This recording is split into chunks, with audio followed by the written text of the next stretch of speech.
Cumprimento a igreja com a graça e a paz do Senhor Jesus. Você pode se sentar, por favor. É uma alegria muito grande, uma responsabilidade muito grande estarmos aqui nesta noite para meditarmos na palavra de Deus. Eu agradeço ao nosso Senhor por isso. Agradeço ao pastor Joel também pela confiança, pela oportunidade. Eu quero convidar você, por gentileza, a abrir a sua Bíblia em Apocalipse 19, no capítulo 11. Nós vamos estar meditando Apocalipse 19, versículo 11. Vamos estar meditando no estudo a igreja e o período tribulacional.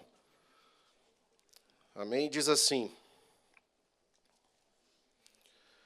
Vi o céu aberto e eis um cavalo branco. O seu cavaleiro se chama Fiel e Verdadeiro e julga e peleja com justiça. Amém? Irmãos, nós sabemos que, apesar das possibilidades de uma guerra nuclear, de uma crise econômica mundial, catástrofes do meio ambiente e a possibilidade de um governo ditatorial e mundial, nós, cristãos verdadeiros, precisamos conhecer a escatologia bíblica e esperarmos o arrebatamento da igreja. Amém?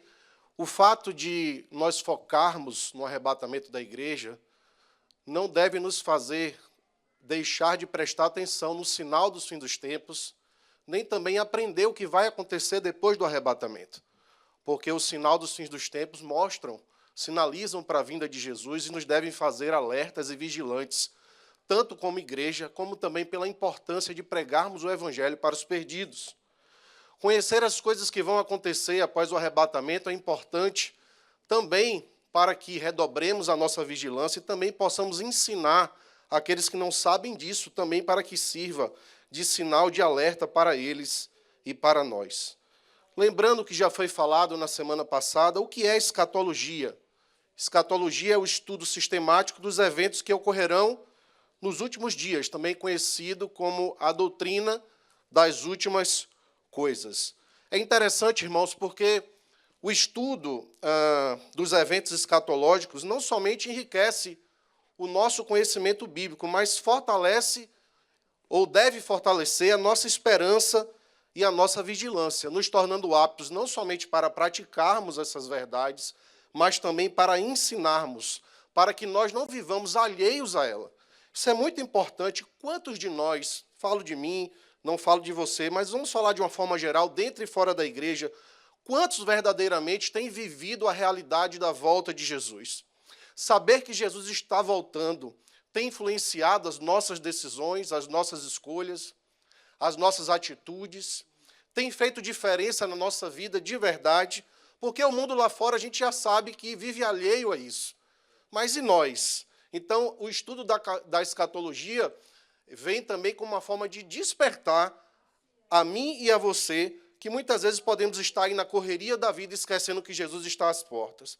Amém? O arrebatamento, a segunda vinda de Cristo é um evento a ser realizado em duas fases.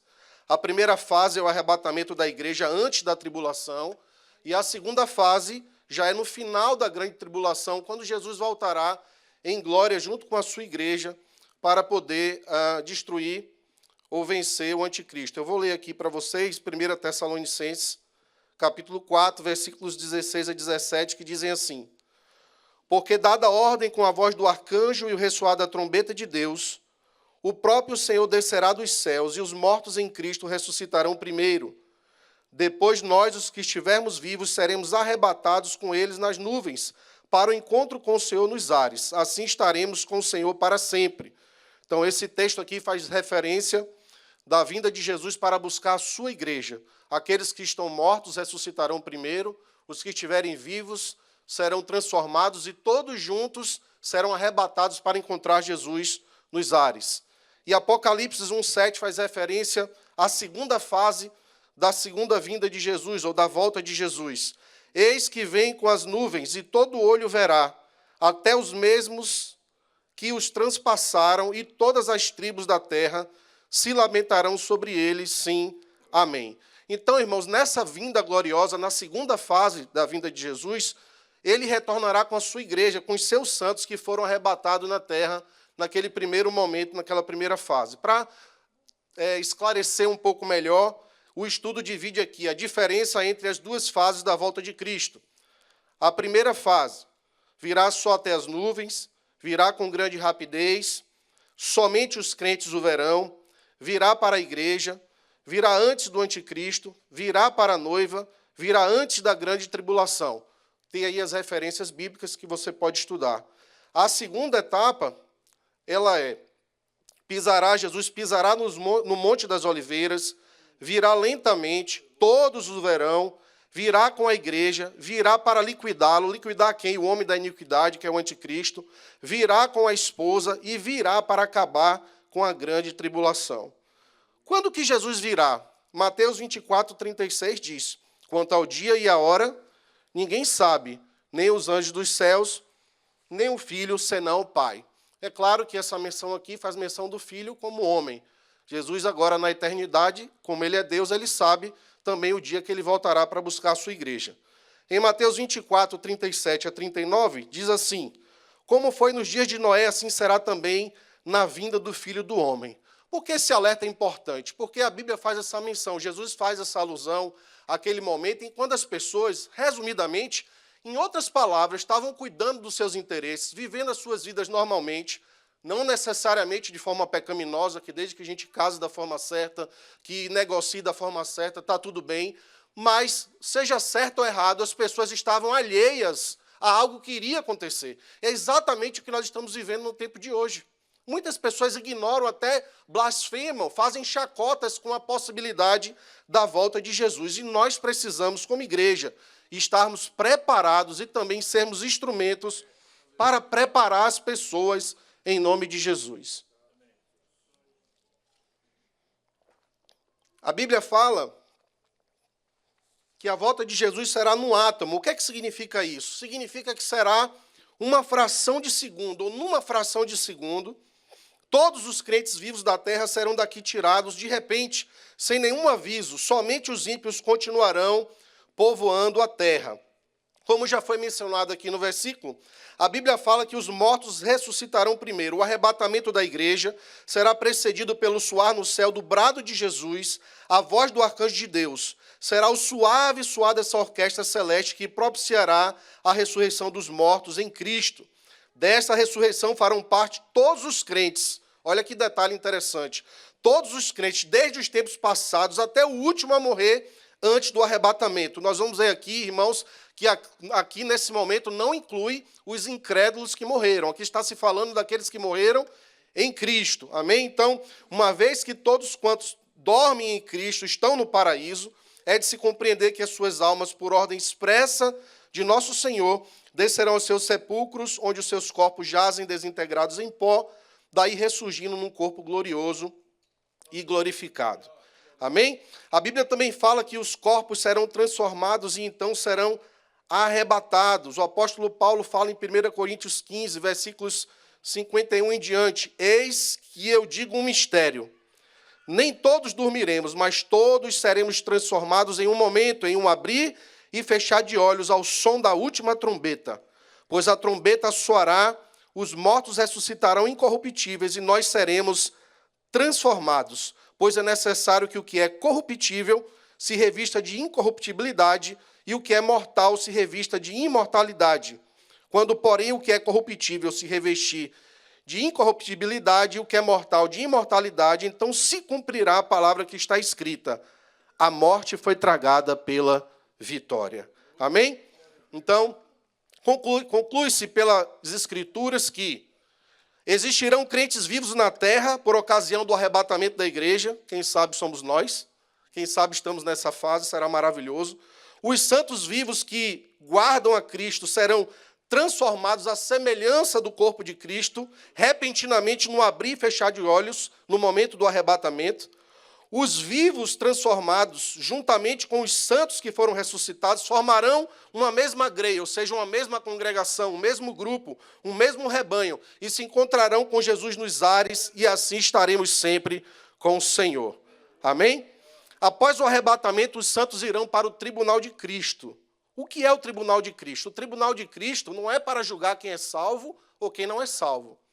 Para o tribunal de Cristo vão aqueles que forem salvos. Ali no tribunal de Cristo, as nossas obras aqui serão julgadas. Amém? A Bíblia fala em Romanos 14:10.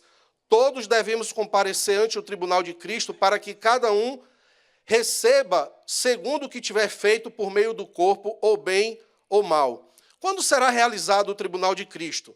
Quando Jesus voltar no arrebatamento, logo em seguida acontecerá o seu tribunal. Em que lugar? Nos ares. Quem será julgado? Todos os crentes que subirem por ocasião do arrebatamento. O que haverá de ser julgado? Como já mencionei aqui, serão as nossas obras. Nesse julgamento serão provadas as obras que os salvos realizaram como tais, a fim de que sejam aprovadas. As obras, então, receberão ou não galardão. Esse julgamento, irmãos, é interessante, porque ele será assistido pelo Espírito Santo, que operará como um fogo, através do qual o resultado aprovado há de aparecer.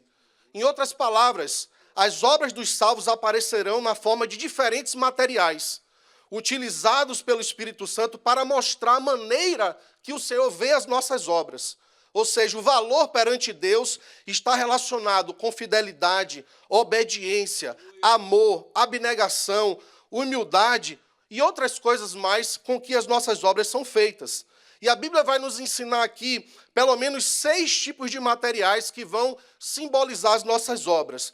Primeiro, as obras que são, ou os materiais, melhor dizendo, que são resistentes ao fogo. O ouro, a prata e as pedras preciosas. O ouro faz menção de toda obra que é feita conforme a vontade de Deus. Toda obra que é feita que representa a glória de Deus, porque o ouro representa a glória de Deus.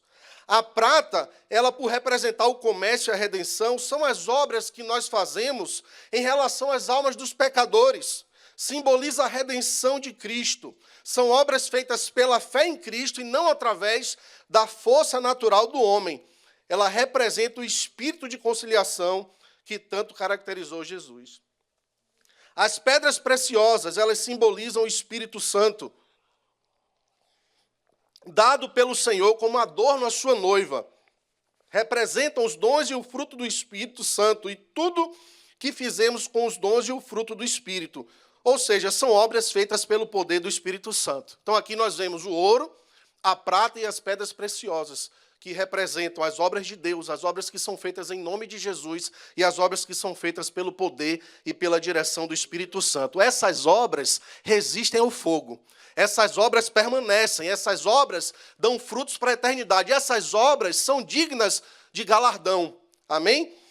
Mas existem também os materiais que são queimados pelo fogo. O que significa isso, irmãos? Onde a operação de Deus falta, ou seja, onde não há operação de Deus, há obras semelhantes a materiais fracos que representam o trabalho meramente humano. E na palavra nós aprendemos aqui 3 elementos ou 3 materiais que simbolizam isso: a madeira, o feno e a palha. A madeira representa as coisas humanas, coisas realizadas a fim de que o homem apareça. Interessante como a madeira ela cresce por si só, reflete muito essa ideia do homem fazer as coisas por si só e não fazer a obra como ouro segundo a vontade de Deus. O feno é uma erva seca, obras realizadas sem nenhum proveito espiritual, tudo que carece de renovação. Muitas vezes, irmãos, as pessoas trabalham por costume, e essas pessoas que não trabalham por renovação do espírito, elas terão um resultado negativo no tribunal de Cristo. Por último, a palha, são as obras sem nenhum valor, significa instabilidade, pois é muito fraca. A palha também fala de escravidão. Foi a palha que os israelitas tiveram de colher no Egito. Devemos, portanto, servir a Deus na liberdade do Espírito e não em escravidão imposta por nós mesmos ou por outros. Diante dessas expressões de materiais ou dessas obras que serão julgadas, serão passadas pelo fogo do Espírito Santo, a escatologia nos convida a nos perguntarmos como está a nossa vida como crentes. Estamos vivendo e agindo conforme a palavra de Deus? Estamos tratando nossos irmãos como agrada a Jesus? Nosso serviço está de acordo com a vontade de Deus? Temos nos esforçado para ganhar os perdidos? Temos sido instrumentos de oração e intercessão para o realizar de Deus na terra? Somos contribuintes fiéis para o sustento da obra do Senhor com as nossas ofertas e com nossos dízimos? Meus amados, o Espírito Santo se manifestará com um fogo que fará queimar tudo que não tiver valor eterno, enquanto tudo que foi feito conforme a vontade do Senhor permanecerá e servirá como base para o Senhor Jesus nos entregar o galardão. E sabe o que é o mais interessante aqui? Eu e você, irmãos, não precisamos esperar pelo tribunal de Cristo para hoje pedirmos ao Espírito de Deus para queimar das nossas vidas toda obra de madeira, de feno e de palha e nos fortalecer na direção de produzirmos provas de materiais de ouro, de prata e de pedras preciosas. Louvado seja o nome do Senhor. Os galardões, aqueles cujas obras permanecerem receberão galardão.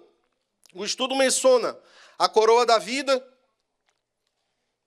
para aqueles que receberem a graça de chegarem lá, a coroa de glória, para aqueles que cuidam, ou que cuidaram, da noiva do Cordeiro, dando-lhe alimento genuíno, e o devido cuidado como um pai aos seus filhos, aqui se exemplifica os pastores, coroa da justiça, para aqueles que amarem a vinda de Jesus Cristo. Muitos creem que ele vem, porém não estão esperando. Coroa incorruptível, para aqueles que resistem às paixões carnais, a exemplo de José do Egito. Então, estão aqui, irmãos. Então, acabado o tribunal de Cristo, as obras sendo provadas, aquelas que não prestam, desculpe a expressão, sendo queimadas, e as que vão ficar para a eternidade sendo galardoadas pelo Senhor Jesus, a igreja será chamada para as bodas do Cordeiro, o banquete da festa das bodas do Cordeiro. Está escrito em Cantares 2:4. Levou-me à sala do banquete e o seu estandarte em mim era o amor. Durante a boda do Cordeiro, a igreja será no aspecto universal. Por favor, não confunda com a denominação. Nós também iremos, amém?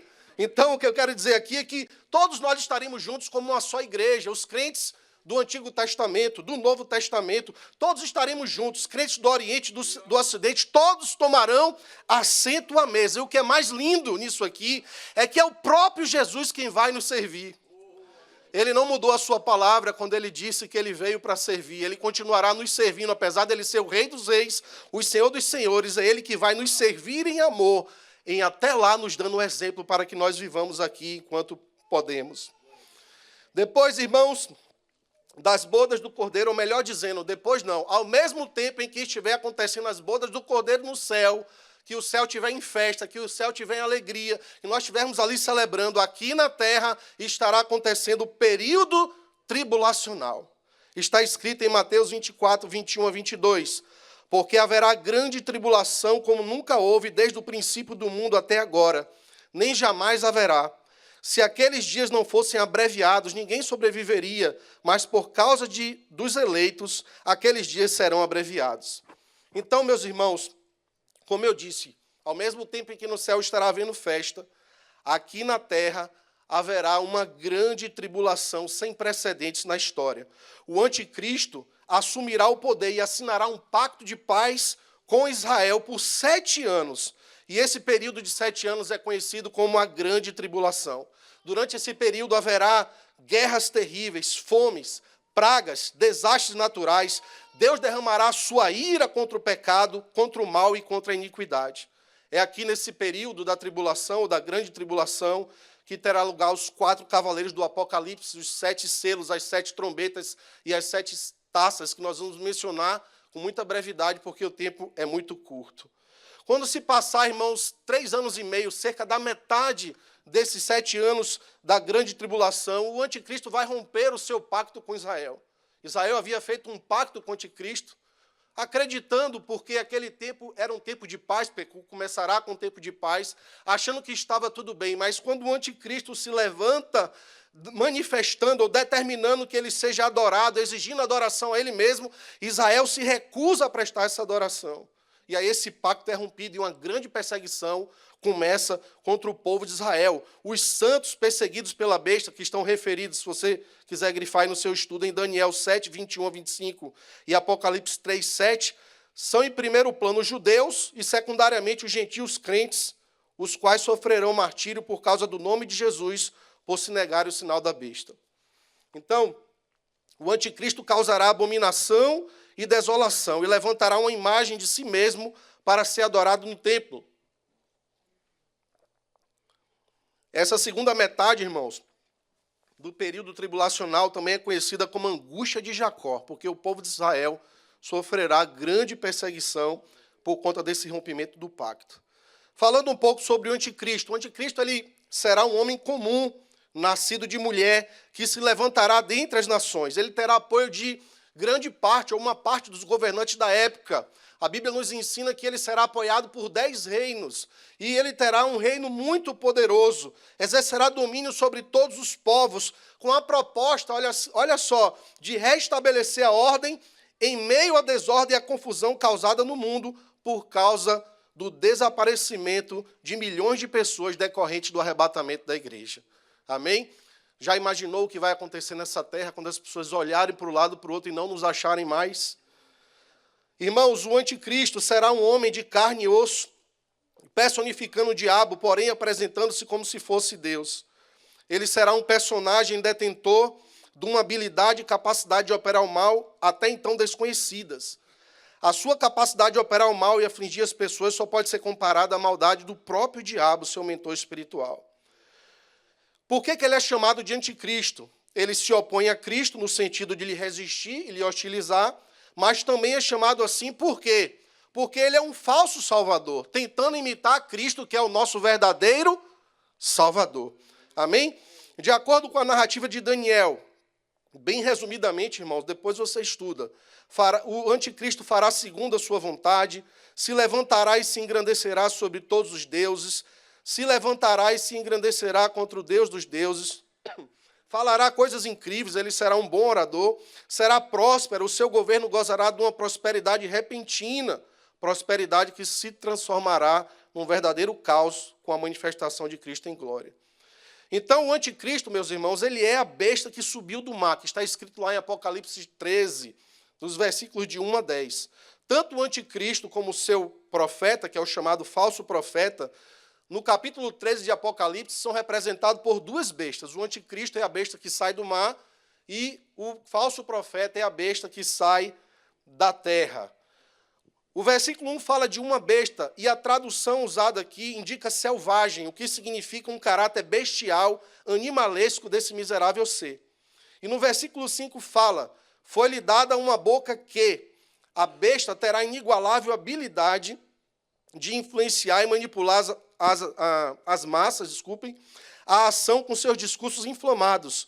Com modernos meios de comunicação, ele alcançará o mundo com toda a sua demagogia, saturada de poder do maligno.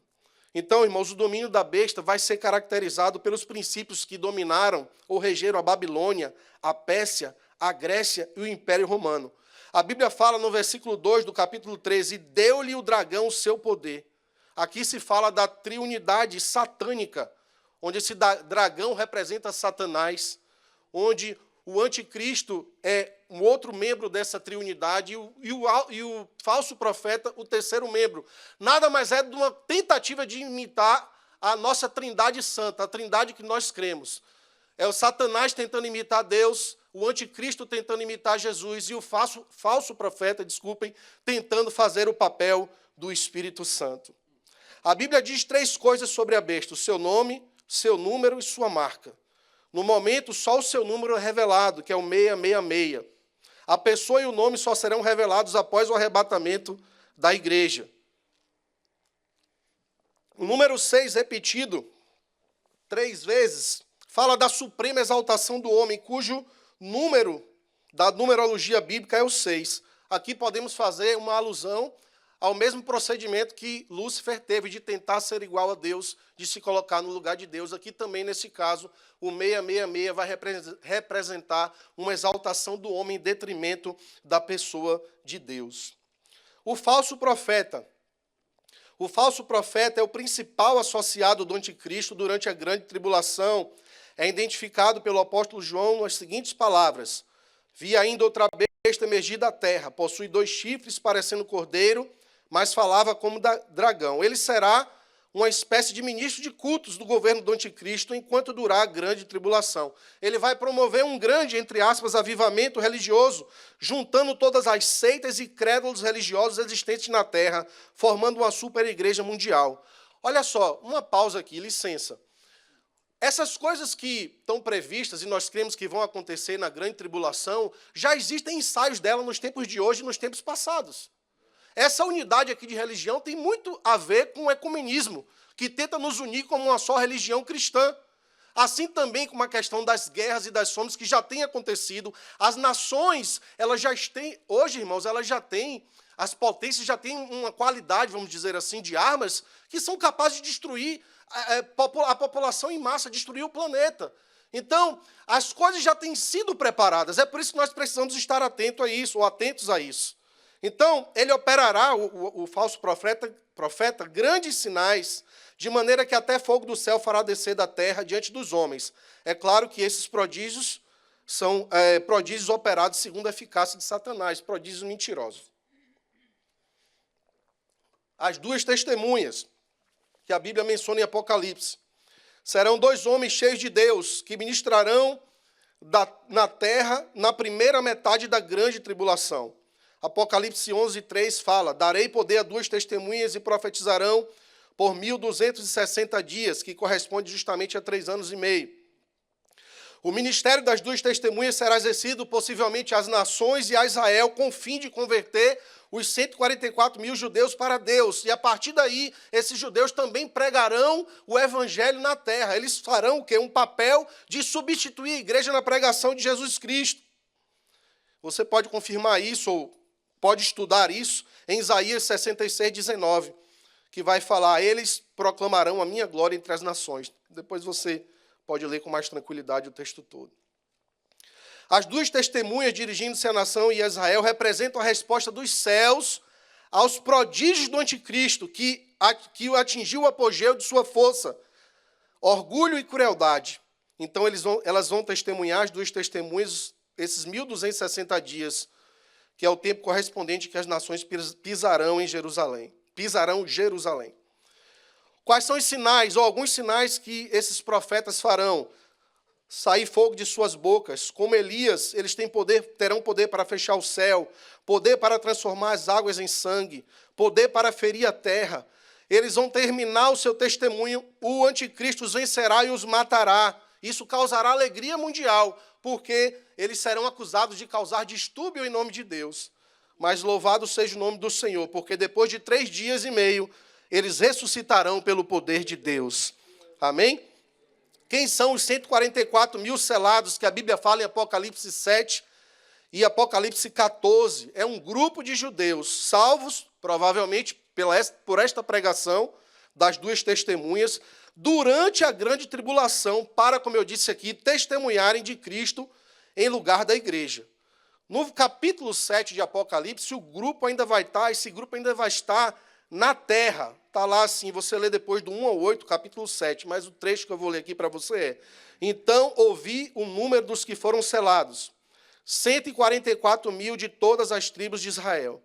Agora o detalhe aqui que é importante, em Apocalipse 14, vai falar também desses 44 mil já no céu, mas é o mesmo grupo, só que aqui no capítulo 14, a história deles já está completada, já foi cumprida para chegar até esse momento aqui. Então, não é para somar 144, mas 144. É o mesmo grupo que a Bíblia está se referindo.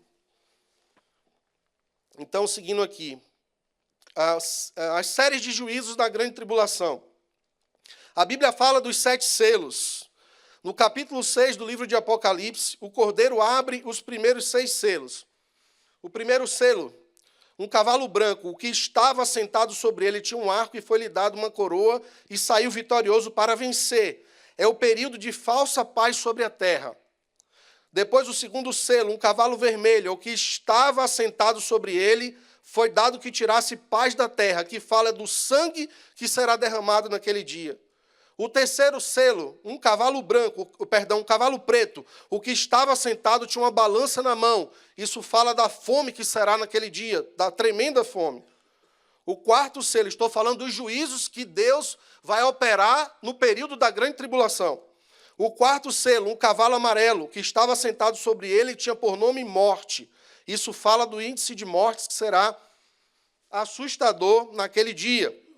O quinto selo, as almas debaixo do altar. Vi debaixo do altar as almas do que foram mortos por amor da palavra de Deus e por amor do testemunho que deram. Eles começaram a clamar por vingança e, de repente, receberam vestimentas brancas e uma palavra de consolo. Aqui fala dos santos que deram a sua vida. O sexto selo, um grande tremor de terra. E o sol tornou-se negro e a lua tornou-se como sangue. É apenas o início das coisas terríveis que virão. O sétimo selo, um silêncio de quase meia hora. Aqui, irmãos, são as visões que João teve na ilha de Pátmos, da revelação que o Senhor deu a ele. Um silêncio de quase meia hora. João viu os 7 anjos que estavam diante de Deus e foram-lhe dadas 7 trombetas. Aqui se faz menção das trombetas que se seguirão. Então, depois dos selos, virão as 7 trombetas, a segunda série de juízos, que é muito mais severa e extensa do que aquela que foi apresentada nos selos. Antes que os 7 selos façam soar as 7 trombetas, 2 multidões são apresentadas, uma na terra e a outra certamente no céu, em pé diante do trono e diante do Cordeiro. Se você está ficando assustado até aqui, eu quero lembrar você que nós, igreja, estaremos no céu. Amém? Aqui é para quem vai ficar na terra, quem vai ficar para a grande tribulação. Aí, às vezes, assim, que a gente pode dar uma distraída, né? E de repente entra numa trombeta e fica... Eu entendo. Vamos lá. A sequência das trombetas. A primeira trombeta, saraiva de fogo e sangue. 1/3 da vegetação será destruída. A segunda trombeta, algo como um meteoro incandescente caindo do céu e contaminando. 1/3 da vida marinha e 1/3 dos navios serão destruídos. A terceira trombeta, cursos d'água e fontes ficarão contaminados. A quarta trombeta, trevas na terra, 1/3 do sol, lua e estrelas deixarão de brilhar. A quinta trombeta, um incalculável enxame de gafanhotos gigantes e infernais invadem a terra. Durante 5 meses, atormentam os homens, exceto o grupo que recebeu o selo de Deus. A sexta trombeta, trata-se de uma cavalaria infernal, seres demoníacos como as da quinta trombeta. Em consequência do seu ataque, morre mais de 1/3 dos homens. A sétima trombeta. Esta trombeta ecoa no início da segunda metade da grande tribulação. Ela corresponde, em parte, ao que está escrito em Mateus 15:31, no sermão profético do Monte das Oliveiras. São os últimos 3 anos e meio, que alguns chamam a estrito senso, ou mais especificamente, de a grande tribulação, por ser um período de mais intensidade dessas coisas terríveis que vão acontecer. Aí vem as 7 taças. O juízo das trombetas que precederam os das 7 taças, contendo as 7 últimas pragas, foram até certo ponto de alcance limitado. Ou seja, atingiram somente 1/3 da terra. Mas o juízo das taças não, irmãos. Vai alcançar a terra inteira. O juízo das taças vai alcançar a terra inteira. Está escrito em Apocalipse 16:1. Ouvi, vindo do santuário, uma grande voz, dizendo aos 7 anjos, ide derramai pela terra as 7 taças da cólera de Deus. A primeira taça, úlceras malignas, sobre todos os adoradores da besta. A segunda taça, o mar torna-se em sangue, causando a morte de toda a vida marinha. A terceira taça, fontes e rios se transformam em sangue. Esse juízo é causado pelo milenar derramamento de sangue pelo homem.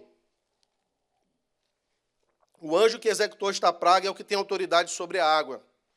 A quarta taça, o sol queima os homens pelo calor multiplicado. A quinta taça, trevas no trono e no reino da besta. A sexta taça, o rio Eufrates seca, deixando livre o avanço das tropas que irão do Oriente para Israel, para a batalha em Armagedon que se avizinha.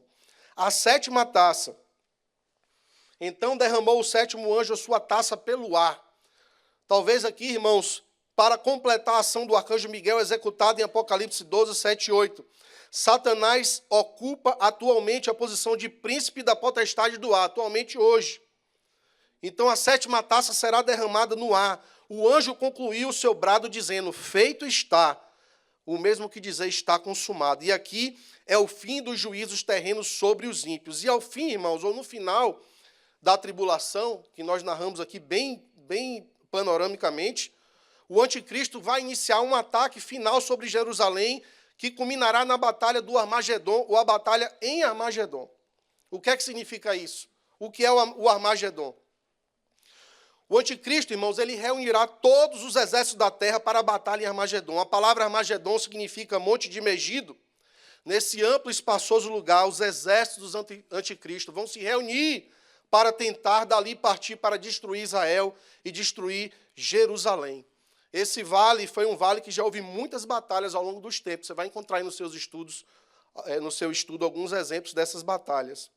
Então, meus irmãos, uma coisa muito linda vai acontecer aqui também. Diante de todo o levante que as nações farão contra Israel, Israel fraquejada diante dos levantes dos seus inimigos, diante do anticristo, já em aflição, a ponto de serem fulminados e Jerusalém ser completamente destruída, um grande milagre vai acontecer. Um exército de branco, cavalos brancos, pessoas de branco, serão lideradas por Jesus Cristo, que virá dos céus nas nuvens. Louvado seja o nome do Senhor. E o que é que Jesus vai fazer? Jesus vai derrotar o anticristo. Jesus vai lançar o anticristo e o falso profeta no lago de fogo. Os judeus vão ver Jesus e vão reconhecê-lo como o Messias que eles esperavam e um dia o rejeitaram. E no mesmo dia todos serão salvos. E também nesse dia Satanás será lançado no poço do abismo e será aprisionado por 1000 anos. Aleluia, louvado seja o nome do Senhor. Então, o triunfo de Jesus sobre os exércitos do anticristo em Armagedon será esmagador. Os exércitos hostis a Israel serão destruídos. Todo o povo de Israel, em um só momento, reconhecerá Jesus como Messias. E como eu disse aqui, o anticristo e o falso profeta serão lançados no lago de fogo e Satanás será aprisionado por 1000 anos no poço do abismo. Ao final, depois que Satanás é lançado, irmãos, nesse poço ou no poço do abismo, haverá o julgamento das nações. Não dá para entrar em detalhe aqui, mas o julgamento das nações é basicamente, as nações serão julgadas pela forma que trataram Israel ao longo da história. Amém? Então, depois dos julgamentos das nações, Jesus governará a terra juntamente com a sua igreja glorificada nesse período de 1000 anos, que chamamos de milênio. Ao final desse período de 1000 anos, Satanás será solto e ainda vai enganar multidões. E Satanás, junto com essas multidões que foram enganadas, se levantarão contra Jesus, mas não haverá mais paciência, não haverá mais arrependimento. Jesus destruirá todos. Satanás agora vai para o lago de fogo, onde se encontrará com quem está lá, o falso profeta e o anticristo, e eles serão atormentados por toda a eternidade. Louvado seja o nome do Senhor. Então, aí o que é que vai acontecer depois? Jesus, ele julgará os incrédulos. Haverá o juízo final, o julgamento final, ou juízo do trono branco, onde todos os incrédulos serão julgados diante de Deus e serão lançados no lago de fogo. Então, aí o que vai acontecer? A terra e o céu que nós conhecemos serão destruídos pelo fogo, porque na terra, a terra abrigou o pecado, e o céu que será destruído foi o céu que foi a morada de Satanás. Serão destruídos pelo fogo, e Jesus enviará um novo céu e uma nova terra, e com eles a nova Jerusalém, e será estabelecida a eternidade futura. Louvado seja o nome do Senhor. Então, deixa eu ver se eu consigo fazer um resumo aqui em 30 segundos, porque eu sei que essa questão dos selos, das trombetas e das taças, você pode ir estudando, você pode ir se aperfeiçoando. Mas basicamente é assim, Jesus está voltando. E quando ele voltar, os que estão mortos ressuscitarão primeiro. Os que estão vivos serão transformados. Todos nós seremos transformados, arrebatados. Vamos encontrar com Jesus nas nuvens. Ali nos ares haverá o tribunal de Cristo, onde as nossas obras serão julgadas para recebimento ou não de galardão. Iremos para bodas do Cordeiro. Nesse mesmo tempo, a grande tribulação, começa na terra.